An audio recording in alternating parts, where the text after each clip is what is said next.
Cuando existe esta mala implantación, aparte de restricción del crecimiento intrauterino, puede haber preeclampsia.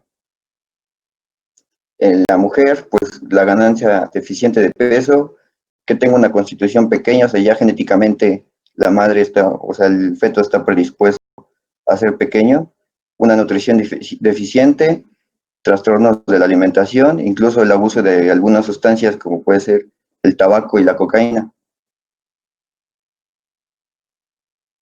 Bueno, dentro de la ecografía, lo más importante para establecer el diagnóstico de restricción del crecimiento uterino es la ecografía y el Doppler.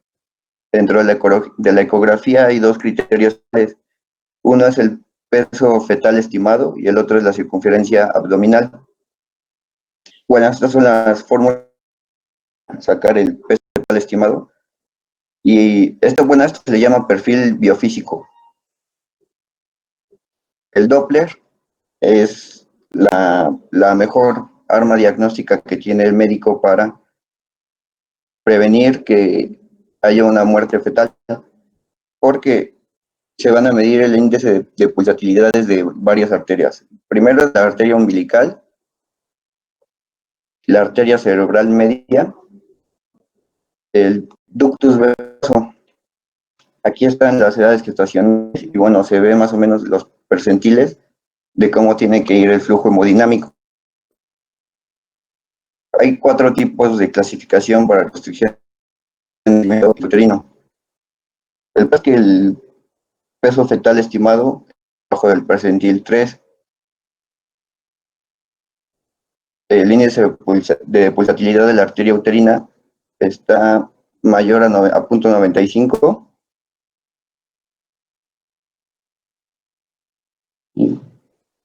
Y la razón cerebroplacentaria es el RCP sea mayor a 5. La razón cerebroplacentaria es la división de la pulsatilidad de la arteria cerebral media con la arteria uterina.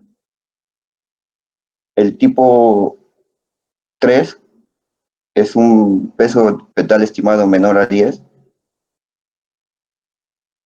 diastólico ausente en la arteria umbilical en más del 50% de los ciclos, y el tipo 4 es el peso estimado menor al percentil 10, razón cerebroplacentaria menor a 5, índice de pulsatilidad de la arteria cerebral media menor a 5. Y el tipo 5 es el más severo, que tiene un peso fetal estimado menor a 10 y más uno de estos criterios, que sería el perfil biofísico completo menor o igual a 10 o de 6 de 10 pero con oligohidrapnios, porque el oligohidrapnios igual condiciona a que un feto no crezca lo que quería crecer. La NST es la prueba sin estrés y es una gráfica de la actividad uterina y la frecuencia cardíaca fetal. Es menor, bueno, aquí sería menor a 5 por minuto en ausencia de medicación sedante. Flujo diastólico reverso en la arteria uterina y el índice de pulsatilidad del ductus venoso es mayor a 95. Lo del flujo diastólico reverso quiere decir que cuando la arteria uterina tiene un flujo anterógrado, y cuando diastólico es que una vez terminada la sístole la sangre se detiene, ya no pasa, y cuando es reverso es que quiere decir que no solo ya no pasa, sino que está regresando una pequeña cantidad de sangre. Eso es un marco en la restricción del crecimiento uterino y va de la mano con el ductus venoso, porque el ductus venoso también tiene un flujo anterógrado, y cuando la contractibilidad del músculo está muy dañada por el estado de hipoxia y por el estado de, ¿cómo se llama? Porque ya hay una acidosis, entonces la contractibilidad del músculo se ve afectada, entonces el ductus venoso ayuda a, ¿cómo lo puedo decir? El ductus venoso sirve para ver la contractilidad de la aurícula, de cuando pasa la sangre de la aurícula al ventrículo. Si ya hay un reflujo, quiere decir que ya el músculo no se está distendiendo. En el seguimiento, en el tipo 1 y tipo 2, se puede dar un control semanal. En el tipo 3 ya se requiere cada 2, igual que en el tipo 4, y en el tipo 5 ya es cada 2 a 72 horas, porque debido al estado de hipoxia y al estado de acidosis, el feto puede fallecer en cualquier momento, por eso se le tiene que dar un seguimiento por cada, o sea, cada 12 a 72 horas. Bueno, este es un Doppler de la arteria umbilical. Primero se ve el flujo, bueno, la hemodinámico se ve correcto, y al final en la figura, en la C, ya hay un reflujo anterógrado. Bueno, hay 3 tipos de riesgo: el bajo, medio y el alto. El riesgo bajo se puede terminar el embarazo desde la semana 30 hasta la semana 37. Lo que se intenta en la restricción del crecimiento intrauterino es llevar, o sea, llevar al feto a las 37 semanas de gestación para que sea más viable. Entonces, en el estadio 1 y 2 se puede llegar a las 37, incluso 38, 39 semanas. Sin embargo, en el estadio 3 ya se tiene que terminar, puede ser a partir de la semana 37 o incluso se puede desde la semana 34, depende del estado de hipoxia. Y el estadio 4 se puede finalizar, si ya es muy severo, hasta en la semana 30.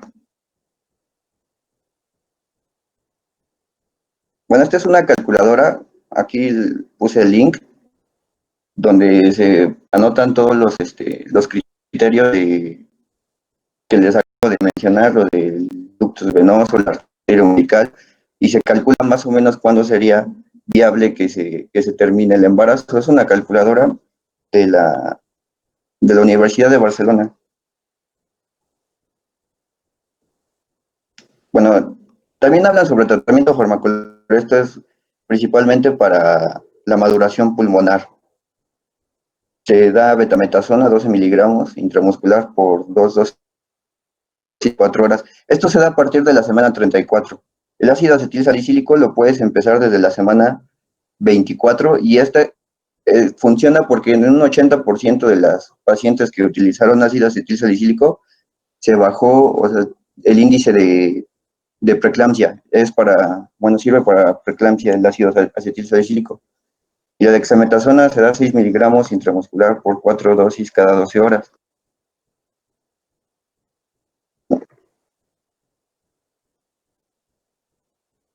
Y ya sería todo.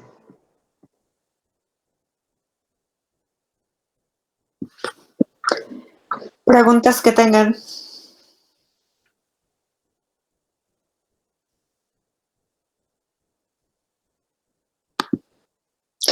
Los que no tengan micrófono ya saben que el chat está abierto.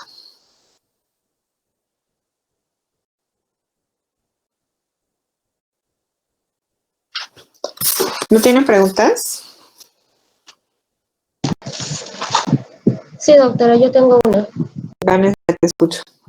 En de la clasificación, como lo manejan estadios, se supone que siempre cuando estamos siguiendo a la paciente se finaliza el embarazo en caso de que nosotros lo consideremos así.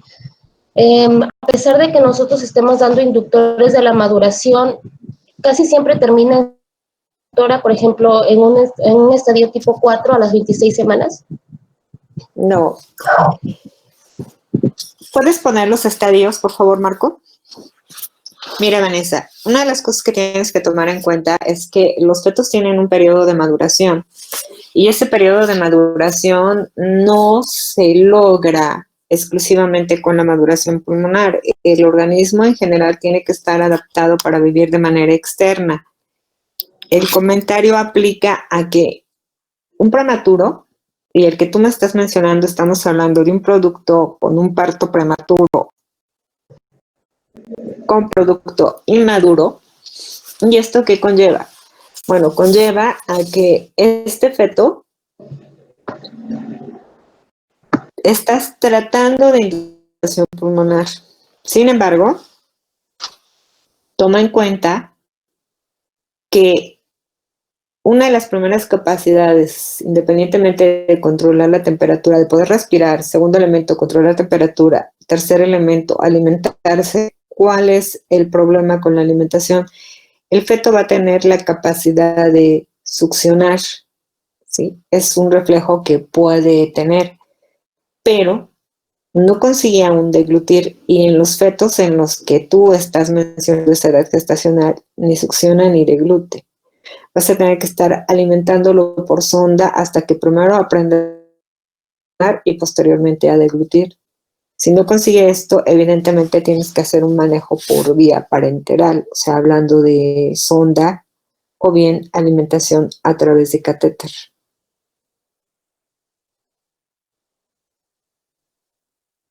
¿Sí contesté tu pregunta? Sí, doctora, gracias.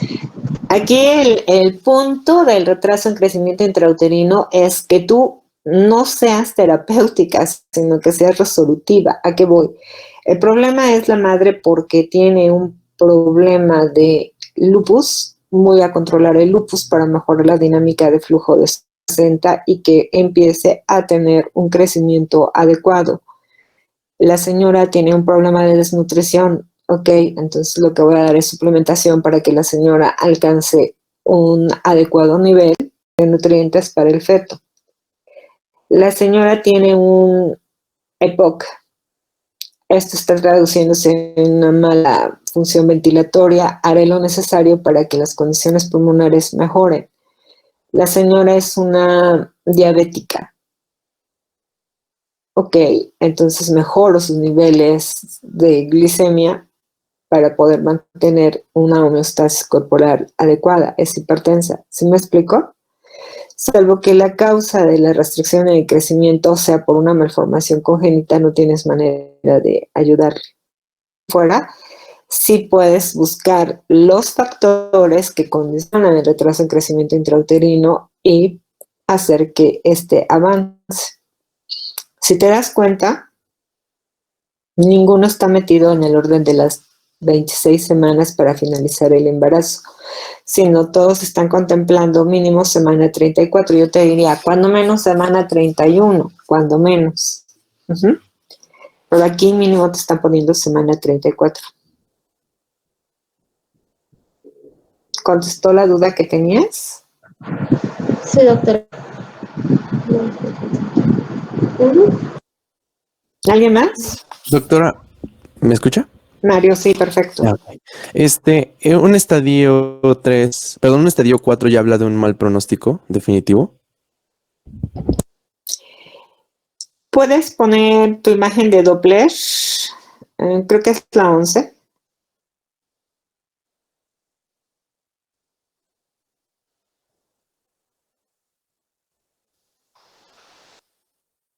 ¿Qué ves en la imagen que tiene al último en el gráfico que presenta? Una disminución del flujo. No. En la figura C. Puedes, no, en orden de, en la figura C.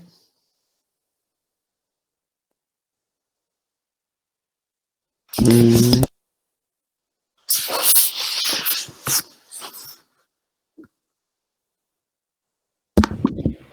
es que se ve como una frecuencia menor. No, Mario, déjame ubicar. Ok. Mm, mm, mm.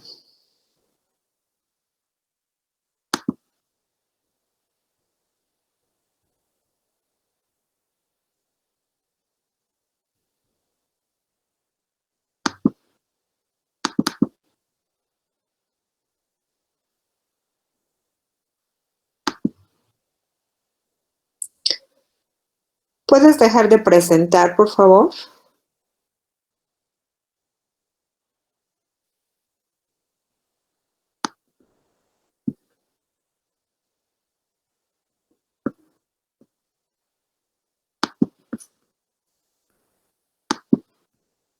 Déjame compartir con ustedes algunas cosas. Voy a utilizar su imagen, pero déjenme llegar a donde necesito.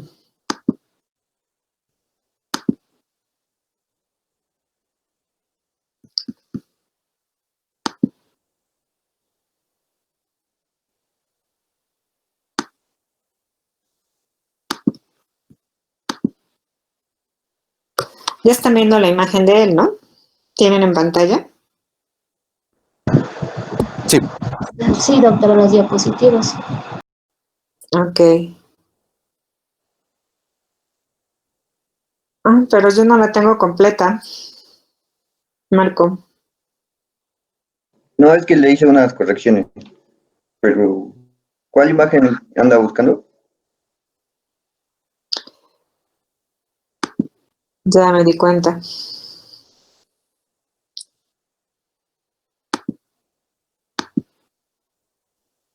Ya están bien, ya no la están viendo, ¿verdad? No, ya no, doctora. Ok. Pon tu presentación nuevamente.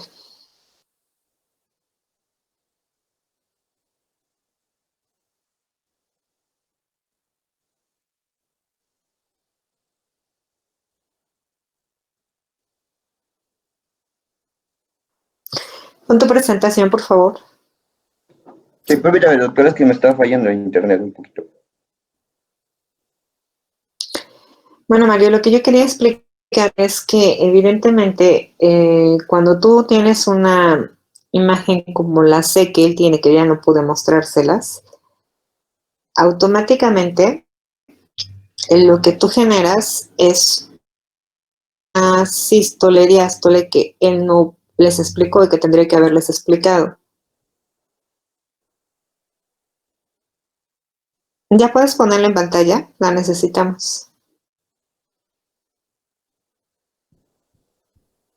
O alguien la puede presentar, por favor, es que me está fallando la red. Pues si la tienen como yo, dudo que te puedan ayudar.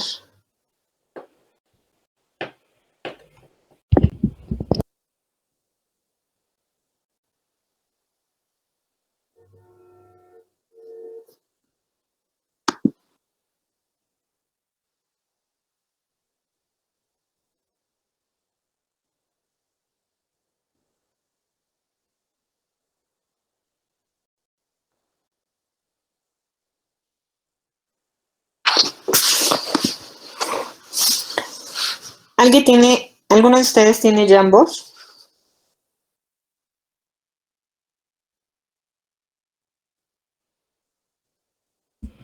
¿Cuál, No, perdón? doctora. Jamboard como complemento a la... Es una pizarra para trabajar. La tengo en la tablet, pero no en la Mac. No, doctora, ya no tengo. Mm. Ok, bueno. Mario, lo que alcanzabas a ver en la imagen, una inversión, tiene sístole, diástole, y cuando está invertida esa imagen, si te dabas cuenta, Melissa, a ver, gracias. Sí, doctora, No, ¿se me ve? dice que tengo que tener un permiso. Se los paso por el link del chat. Ok,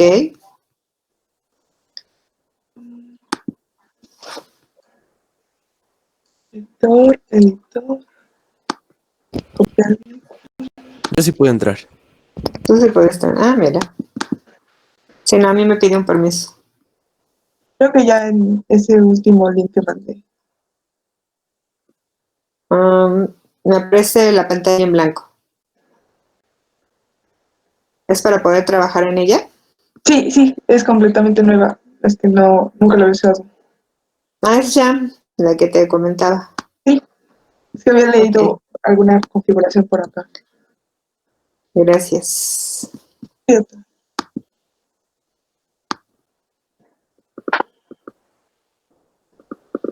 No está mal mi dibujo, está bien hecho. Esta imagen que tienen, esto es lo que es sístole y esta es la diástole. ¿Están de acuerdo? ¿Están viendo? Sí, doctora. Ok. Este es el trazo que ustedes tienen, su línea base, y cuando yo tengo que está invertida, hace esto. Ujú. En la imagen C que les mostró, automáticamente ustedes tenían esta parte, y esta parte en automático les está marcando que ya hay una inversión, lo cual tiene un pronóstico de vida para el pequeño bastante pobre. Automáticamente les está diciendo que lo sacan o se muere. Así de simple. Esta parte, retomando nuevamente,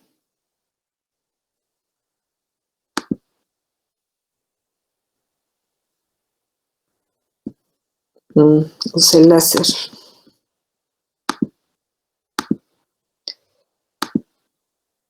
Si ustedes ubican nuevamente esta imagen tendría que estar siendo, ese es el normal. Cuando yo tengo esto, si ubican, estoy trabajando ya con un espacio en el que se abrió. Esto habla de que ya hay un antecedente importante a considerar dentro de estos parámetros. Y en este caso, está invertida. Entonces aquí tengo problemas y tengo que verificarlo. Esta imagen la puedo encontrar en arterias uterinas, en arterias cerebrales medias y lo puedo encontrar en las umbilicales. Pero este dato que estoy viendo acá, evidentemente es o lo sacas o se muere. Tu compañera preguntaba por lo... ¿Cómo? Perdón, doctora, que la interrumpa. Lo que pasa es que no vemos nada. ¿No ven nada? No. Yo sí lo puedo ver. No, yo Perdón. tampoco, doctora. ¿Sí lo están viendo? Díganme, porque si no, yo estoy bien emocionada con mis dibujos. Es que creo que ¿Sí lo son está viendo algunos nada más, doctora. Yo no veo Sí, es nada. que deben de tener la presentación, tienen que tener conexión a Ya se ve, Google Meet. doctora. Los que ya tengan se ve. directo. Compartir la ya se ve. pestaña, doctora, para que lo vean Ya se mis ve. compañeros. Gracias, Ok, Fanny. te lo agradezco, gracias. A ver, me vuelvo a regresar a la explicación. Ustedes van a encontrar en el gráfico del Doppler esta imagen que tiene que subir en punta como hasta aquí quedó perfecto. Estamos hablando de lo que es sístole, baja y hace lo que es la diástole, como si estuvieran hablando de un electrocardiograma. Si se dan cuenta, va relativamente normal, van pegaditas. Cuando tienen una apertura, entre más, esta está bien, esta ya tiene cierta apertura, está bajando, esta tiene una amplitud mayor, o sea, hay una separación importante, pero cuando tengo lo que es totalmente invertido, baja, automáticamente estaría hablando aquí de que este producto al cual están haciendo la revisión por Doppler está a punto de fallecer. Son horas, o lo sacan o lo sacan. Antes de sacarlo, evidentemente que dar medidas de reanimación previas para que ustedes ya puedan trabajar bien con él.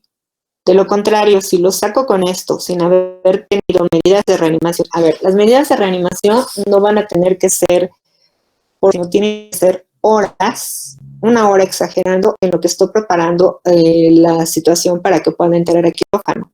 Pero esto está hablando que este feto está en serios problemas. Hacia la insistencia. Lo reviso en arterias uterinas, lo reviso en arteria umbilical, lo reviso en cerebral media y sobre todo en cerebral media esto me está dando ya daños o datos importantes. ¿Dudas?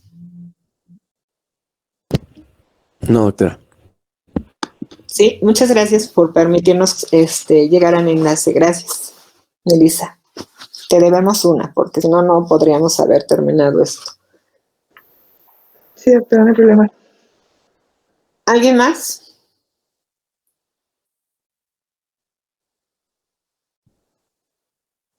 ¿Ya No, se frustraron? Sí, los escucho bien, Maru. Ok. Yo tenía una duda sobre sobre los percentiles, sobre si los percentiles los tomó de la OMS, porque yo tengo entendido que en el caso de pediatría hay percentiles para talla baja, edad gestacional. Entonces mi pregunta es si en el caso para calcular, bueno, para ver lo del crecimiento, la restricción de crecimiento uterino, ¿cuáles son los percentiles que podríamos utilizar más específicos? Utilizamos porque ahí marca los de Estados Unidos y tenía entendido que también hay unos de la OMS. Entonces, Los de serán la OMS son los que serían los más vigentes. Chile y Argentina tienen los propios para su país de acuerdo a sus condiciones étnicas. Sin embargo, para México, entre comillas, si revisas en el nuevo formato del 2020, se supone que está, pero no te están indicando a partir de cuándo, y se parece más al que tiene la OMS. Muchas gracias, doctora. De nada más. ¿Alguna otra pregunta? ¿No? Ok, si no tienen más preguntas, quedamos que el siguiente tema era cardiotocografía y les pedí que iniciaran tema para que pudiéramos darnos el lujo de revisarlo a cabalidad.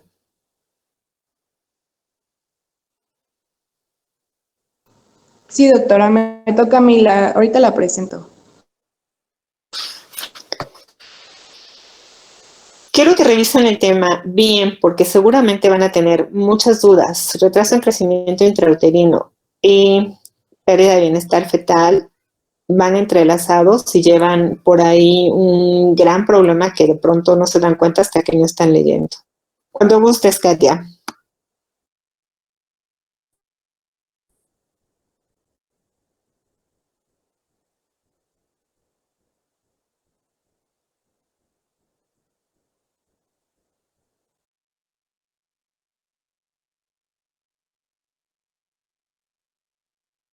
Creo que sin querer abandonó la presentación, doctora.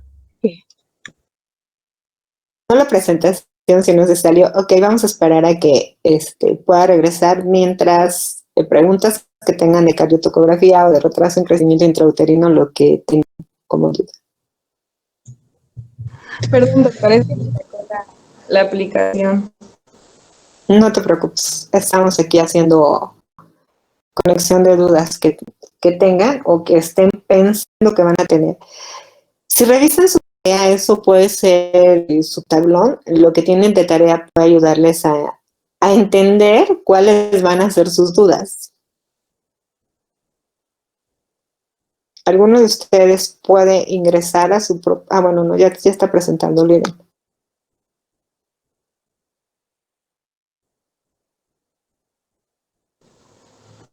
Doctora, ¿Me puede avisar si entonces, se ve algo? Tu pantalla nada más. ¿Sí Vemos se la ve? pantalla. Ya está, ya cardiotocografía. comenzó. ¿Cuál es la pregunta, Maru? Yo tenía dudas sobre, es que si nos, sobre el tratamiento, sobre los tipos y sobre la evaluación que se le tiene que hacer a la paciente. Entonces, por ejemplo, desde un estadio 2, yo ya entonces empezaría a, a decir, bueno, según las prácticas clínicas, yo ya podría pensar en internar a la paciente por la evaluación que se le tiene que hacer. No, definitivamente no. Primero que nada, Maru, una de las cosas que tienes que tomar en consideración es, tienes tu médico de primer nivel, 2 medidas. Recuerda que tu paciente va a ir en promedio cada 4 semanas. O sea, en 2 meses tu paciente no ha tenido un crecimiento. Cuando un paciente te trae una deficiencia en cuanto a la falta de aumento, de crecimiento, tienes que preguntarte qué pasó. ¿Está comiendo mal? ¿Se enfermó? ¿Se descompensó? ¿O hay alguna enfermedad que tú no has detectado y que eso evidentemente está generando problemas? Lo cual te hace que la mandes a un segundo nivel. Segundo nivel te va a mandar una serie de laboratorios y métodos de gabinete que te van a permitir corroborar el diagnóstico. O sea, el plan no es un tratamiento, el plan es que te vuelvas un investigador. En medicina tienes que aunque la interpretación podría ser 11 o podría ser 1.1 o si lo quiero sumar, no. Tienes que ubicar variables. Estás hablando de que tienes que individualizar a la paciente y empezar a investigar. No quieras solucionar un problema si no has identificado una causa. Primero tienes que encontrar la causa y es donde estriba lo maravilloso, lo mágico de la medicina, en que tienes que ponerte a buscar en esa persona cuáles son los factores que están desencadenando que no haya un crecimiento adecuado. Igual detectas que el problema es una circular de cordón grado 4. Ok, ahí sí la vas a internar porque estás consciente que la voy a dejar inmóvil, no se va a poder levantar a ver a sus 3 o 4 hijos que tenga. No se va a preocupar por elaborar alimentos o por su trabajo. La tienes obligadamente en reposo y eso va a hacer que evidentemente el producto tenga un incremento en todos los sentidos. Y eso te va a permitir a ti decir, ok, se va a casa, pero se va con los cuidados necesarios y ya que trae una circular de cordón, el producto se puede desenredar o puede hacer que el cordón quede más laxo y no las podemos llevar más cómodamente. A que si solamente dices, la tengo que operar, ¿como por qué? ¿De acuerdo? Sí, doctora, ya, quedó más claro. Primero me voy por la patología de fondo y ya después si Así es. no. Si Ok. solucionas la patología de fondo, seguramente vas a mejorar. Si te llegó ya en una etapa en la que tú no puedes hacer más, ok, entonces sí, está dentro de las semanas, el planteamiento es semana 34 como mínimo, normalmente todos nos conformamos con 31 semanas. Y ahí sí aplica los inductores de maduración pulmonar. ¿De acuerdo? Sí, doctora, muchas gracias. Ok, ahora sí, Katia, inicia, por favor. Sí se ve mi presentación, Ya doctora. la vemos perfectamente. Ah, ok. Bueno, compañeros, yo les voy a exponer el tema de cariotopografía. Y como en definición tenemos, doctora, ¿sí la ve completa o la ve como que abajo las pequeñas diapositivas? No, la vemos bien, o sea, se ve bien, está visible, pequeña en letras, pero visible. Ah, bueno. Bueno, es un método de evaluación fetal que registra simultáneamente la frecuencia cardíaca fetal, los movimientos fetales y las contracciones uterinas. Viene la palabra cardio, que se refiere al corazón, y topo de parto.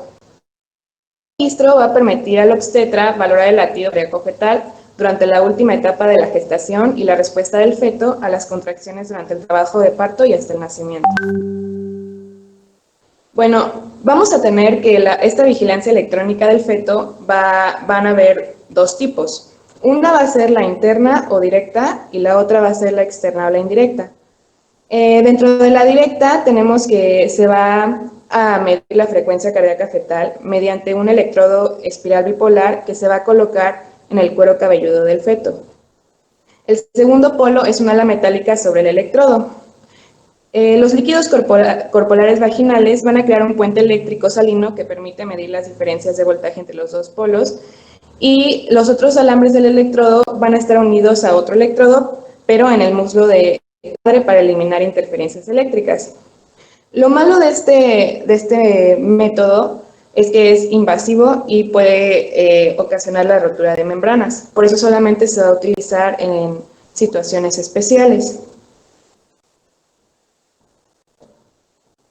Bueno, la externa o la indirecta va a utilizar el principio de la ecografía Doppler y esta se va a detectar la frecuencia cardíaca a través de la pared abdominal de la madre. Esta unidad va a constar de un transductor que va a emitir la ecografía y un sensor que detecta un cambio de frecuencia del sonido reflejado. Este transductor se va a colocar sobre el abdomen materno en donde la actividad cardíaca fetal se detecte mejor. Por eso tenemos que hacer las maniobras de Leopold para detectar el dorso, si es derecho o izquierdo, y ahí se va a colocar el transductor. A este se le va a aplicar un gel porque el aire conduce mal el ultrasonido. Y este dispositivo se va a mantener en posición mediante un cinturón para que no se mueva y no haya ninguna interferencia. No se debe confundir las pulsaciones arteriales de la madre con el movimiento cardíaco del feto. Lo malo de este examen es que no va a ofrecer la precisión de la medición interna, o sea, la que se pone directamente el electrodo en el cuero cabelludo para medir la frecuencia cardíaca fetal. Sin embargo, esta no es invasiva. También la cardiotocografía se va a dividir según el momento de realización. Se puede realizar en reposo, es decir, desde las 27 semanas de gestación para valorar la frecuencia cardíaca fetal, así como sus cambios, y la cardiotocografía en fase de parto. Bueno, dentro de la técnica, se dice en las literaturas que se va a preferir que la paciente se encuentre en posición de decúbito lateral izquierdo o en semifowler. Semifowler es como la imagen que está aquí a la derecha. Y, como les comenté anteriormente, se van a realizar las maniobras de Leopold para localizar el sitio de auscultación de la frecuencia cardíaca, donde se va a localizar la superrotación. Les comenté, se debe de aplicar el gel. Mientras, se va a palpar el fondo uterino para colocar el dinamómetro que va a medir las contracciones uterinas. Este no lleva gel. Y ambos se van a fijar con los cinturones. Bueno, dentro de los componentes que estudia la cardiotocografía van a ser 6. El primero van a ser las contracciones uterinas, el segundo, la frecuencia cardíaca fetal basal, el tercero, la variabilidad de la frecuencia cardíaca fetal, el cuarto, las aceleraciones, el quinto, las desaceleraciones, y el sexto va a estudiar cambios o tendencias de los patrones de la frecuencia cardíaca fetal a lo largo del tiempo. Bueno, en esta imagen les puse el papel donde se registra todo, y siempre deben de tener en cuenta que la parte de arriba es donde se va a tener la frecuencia, se va a observar la frecuencia cardíaca fetal, sus cambios, las aceleraciones, y abajo es donde se va a medir la intensidad de la contracción uterina. Y bueno, el primer punto que mide la cardiotocografía, lo que les dije, son las contracciones uterinas. Esto es una muy fácil de hacer, y básicamente se van a valorar las contracciones en una ventana de 10 minutos, promediando un periodo de 30 minutos. Se va a decir menor o igual a 5 contracciones en 10 minutos va a ser normal. Y se va a llamar taquisistolia cuando hay más de 5 contracciones en 10 minutos, sacando el medio sobre una ventana de 30 minutos. Menor a 3 contracciones en 10 minutos se va a llamar hipodinamia. Y regresando a la imagen anterior, solo les quiero explicar cómo se cuantifican los cuadros. Cada cuadrito pequeño en horizontal vale en 30 segundos, es decir, que 2 cuadritos pequeños es 1 minuto. Por lo tanto, cuando ustedes van a contar 20 cuadritos chiquitos, van a ser 10 minutos. Y los picos que se ven en vertical es la medición en kilopascales de la contracción uterina. Sabemos que una contracción uterina verdadera es cuando llega a 40 o más, o bueno, dependiendo de la literatura. Entonces, los picos que vamos a observar en ese intervalo de 10 minutos, si los contamos, son 4. Y así es como vamos a obtener el número de contracciones uterinas. Bueno, el segundo punto que mide la cardiotocografía es la frecuencia cardíaca fetal basal. Esto es el promedio de la frecuencia cardíaca fetal, es decir, se determina por la media cuando ésta es estable durante una ventana también de 10 minutos, pero se van a excluir las aceleraciones y desaceleraciones y los periodos de variabilidad marcada. Posteriormente les voy a explicar lo que son estos términos. Una frecuencia cardíaca normal se halla entre 110 a 160 latidos por minuto. Se llama bradicardia cuando la frecuencia es menor a 110 y taquicardia cuando sobrepasa los 160 latidos por minuto. Esta es otra imagen que se las hice un poquito en grande, donde se va a medir la frecuencia cardíaca. Si ustedes se dan cuenta, en un adulto la frecuencia cardíaca siempre es lineal, o sea, no está cambiando constantemente como la del feto. La del feto siempre tiene que cambiar en cada segundo. Sin embargo, la frecuencia cardíaca basal va a ser el promedio de todos esos cambios. Entonces, si se dan cuenta, en todos esos picos que hay, trazamos una línea a la mitad y vamos a ver que aquí la frecuencia basal es de 140 porque pasa sobre todos los picos, es el promedio más o menos. Bueno, hablando de bradicardia, como les comenté, menor a 110 se considera bradicardia. Sin embargo, se dice que una frecuencia entre 100 y 119 latidos por minuto, ausencia de otros cambios, o sea, que no haya una desaceleración, una aceleración o un cambio en la variabilidad, no se va a considerar una representativa de afectación fetal. También de 80 a 120 latidos por minuto con una buena variabilidad es alentadora. En un momento les explico qué es variabilidad para que me entiendan mejor. Y bueno, se dice que la bradicardia también se puede dar por la compresión cefálica causada por posiciones occipitoilíacas posteriores o transversales, en particular durante el segundo periodo de trabajo de parto, por bloqueo cardíaco congénito, afectación fetal grave, pielonefritis grave materna e hipotermia materna. Esta es una imagen de una bradicardia marcada. Si pueden observar, llega el pico, bueno, el descenso hasta menos de 90 e incluso ya casi quiere llegar a 60 latidos por minuto, entonces se dice que es bradicardia marcada. Bueno, la taquicardia es, como les comenté, una frecuencia cardíaca basal superior a 160 latidos por minuto en un tiempo mayor o igual a 10 minutos. Es muy frecuente en la fiebre de la madre por coriomionitis, aunque cualquier fiebre puede provocar un aumento de la frecuencia cardíaca. También es provocada por daño o arritmias cardíacas fetales y la administración materna de parasimpáticos como la atropina o simpamiméticos como la terbutalina. Y podemos observar una línea basal ondulatoria que es inestable y oscila entre 120 y 160 latidos por minuto y es un signo raro indicativo de un feto con anomalías neurológicas. Aquí hay una imagen de una taquicardia leve a moderada, donde si vemos en vertical donde está la frecuencia cardíaca, pasa hasta de 180, llegando casi a los 200.